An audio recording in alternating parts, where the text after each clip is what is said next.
पत्रकारों के प्रदर्शन की ये तस्वीरें हैं मध्य प्रदेश के छतरपुर की, जहां पर प्रशासनिक अधिकारियों की अर्थी निकाली गई। तस्वीरों में आप देख सकते हैं किस तरीके से चौबे तिराहे पर और जिला कलेक्ट्रेट, इसके अलावा एसपी ऑफिस में ये अर्थी पहुंची और सभी पत्रकारों में नाराज़गी लगातार देखी जा रही थी। इस वीडियो में हम आपको बताएंगे कि आखिरकार किस बात को लेकर जिला मुख्यालय के सभी पत्रकारों में नाराज़गी दिखी और यहाँ पे प्रशासनिक अधिकारियों की अर्थी निकाली गई। मगर छोटा सा ब्रेक लेते हैं, कहीं मत जाइए, ब्रेक के उस पार वीडियो जारी रहेगा और आप जानेंगे कि आखिरकार छतरपुर के पत्रकारों ने क्यों प्रशासनिक अधिकारियों की अर्थी निकाली।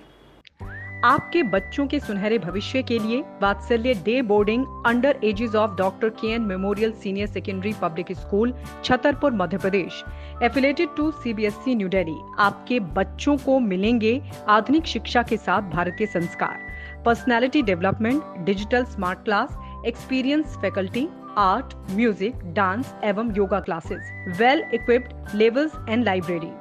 अब देर मत करें, बच्चों के भविष्य को बेहतर बनाने के लिए आज ही संपर्क करें doctor KN memorial senior secondary public school, Saura road, Chhatarpur Madhya प्रदेश।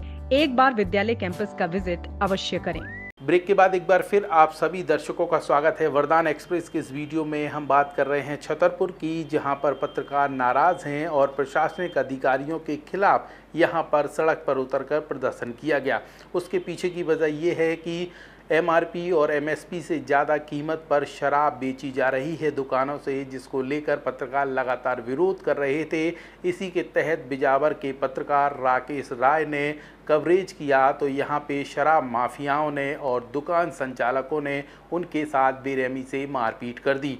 मारपीट की तस्वीरें सोशल मीडिया पर वायरल हुई, जिसके बाद पत्रकारों में रोष लगातार देखा जा रहा था और कार्रवाई की मांग उठाई जा रही थी। लेकिन बावजूद उसके भी पिपट पुलिस ने उल्टा पत्रकार राकेश राय पर एफआईआर दर्ज की, जिसके बाद पत्रकारों में गुस्सा फूट पड़ा और आखिरकार आज ज्ञापन कलेक्टर को सौंपा गया। इसके अलावा सभी पत्रकारों ने मांग उठाई कि ऐसे दुकान संचालकों पर कार्रवाई हो। इसके साथ ही राकेश राय के खिलाफ जो कार्रवाई की गई है वो एफआईआर वापस ली जाए। तमाम चीज़ों को लेकर चौराहे पर ये आप प्रदर्शन देख सकते हैं। इतना ही नहीं, पत्रकारों ने नाराज़गी और दिखाते हुए एसपी ऑफिस के बाहर चक्का जाम कर दिया।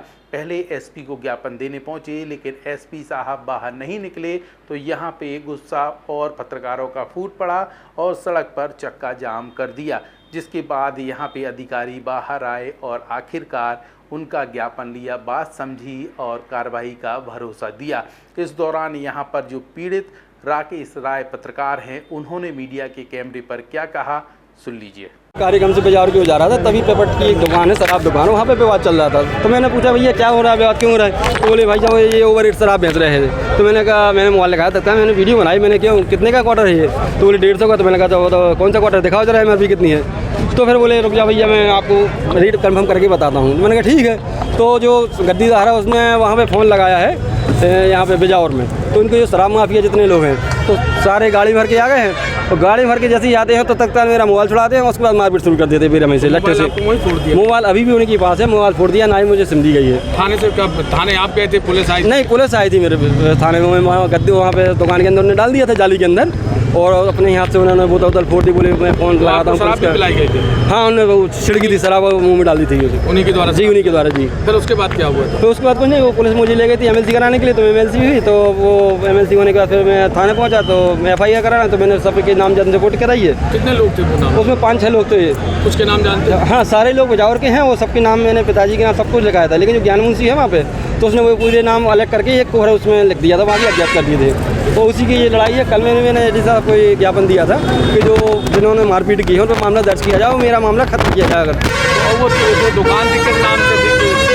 कोई फर्म के नाम से दुकान थी या किसी पर्सनल व्यक्ति के द्वारा चलाई? नहीं, वो शासकीय दुकान थी, महाकाल एसोसिएट करके वो दुकान है। तो उन पर मामला दर्ज होना चाहिए आपको? हाँ बिल्कुल, हम तो कह रहे हैं जो सीसीटीवी फुटेज है उसको निकाल कर निष्पक्ष जांच की जाएगा। मैं अगर दोषी हूँ तो मेरे ऊपर कार्रवाई की जाएगी। पुलिस तो तत्काल सीसीटीवी ले सकती थी ना? हाँ, ले सकती है, लेकिन पुलिस भी दबाव में दिखाई दे रही है। तभी तो 2-3 दिन हो गए घटना को लेकर, ना कोई आरोपी पकड़े हैं, ना कोई धारा बढ़ाई है और ना कुछ किया है। कोई राजनीतिक नेता? हाँ बिल्कुल, राजनीतिक नेता, हाँ वो राजनीतिक नेता सब पीछे से बैकग्राउंड से खेल खेल रहे हैं।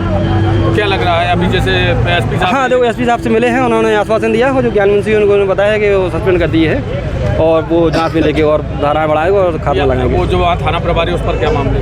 वो थाना प्रभारी के लिए जाँच के लिए लिखा है। तो इस तरह आप लोगों ने पीड़ित राकेश राय को सुना, जिन्होंने बताया कि उनके साथ बर्बरता से मारपीट की गई, उल्टा एफआईआर भी उन्हीं के खिलाफ की गई है। तमाम चीज़ों को लेकर जिले के सभी पत्रकारों में रोष था। यही वजह है कि सोमवार को सड़क पर पत्रकारों की भीड़ देखी गई और प्रदर्शन किया गया। पत्रकारों ने अर्थी निकाली। इसके अलावा कलेक्टर को ज्ञापन सौंपते हुए कार्रवाई की मांग उठाई है। उधर प्रशासनिक अधिकारियों ने आश्वासन जताया कि इस मामले की गहराई से जांच की जाएगी और जो भी दोषी होगा उनके खिलाफ कार्रवाई की जाएगी।